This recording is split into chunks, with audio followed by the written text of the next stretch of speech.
Hello అందరికీ. మేమైతే మంచం అల్లుతున్నామండి ఈరోజు. మేము అల్లటానికి మంచం కూడా ఇరిగిపోయింది ఒక పక్క. అంత ఇదిగా అల్లినాం అనమాట, అంత టైట్గా అల్లాము. ఒకటైతే ఇరిగిపోయింది.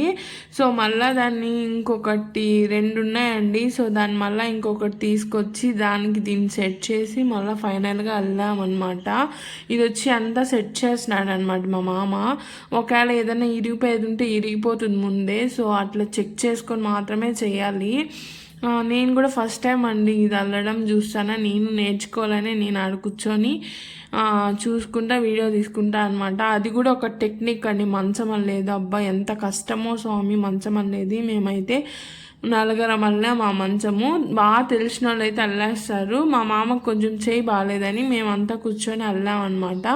చూడండి, ఇది వేసుకునేది కూడా ఒక టెక్నిక్ అని చెప్పా కదా. సో ఇలా అనమాట వేసుకోవాలా. ఫైనల్గా అయితే మంచం అల్లామండి. మంచం అయితే బాగా వచ్చింది, బాగా ఫిట్గా ఉంది ఇప్పుడైతే. సో మీకు వీడియో నచ్చిందా? మీరు ఎప్పుడైనా ఇట్లా మంచాలు అల్లినారా? అల్లింటే కమెంట్ చేయండి. వీడియో నచ్చితే లైక్ చేసి షేర్ చేసి సబ్స్క్రైబ్ చేసుకోండి మన ఛానల్ని. రాయచోటి పిల్ల 2415. ఫైనల్గా అయితే అయిపోయింది మంచం అల్లేది. ఇంకా అదేదో వేస్తున్నాడు, ఏందో జానా ఏదో అంటారనమాట. నాకు పేరు సరిగ్గా తెలీదు. సో ఇదే ఈరోజుకి మన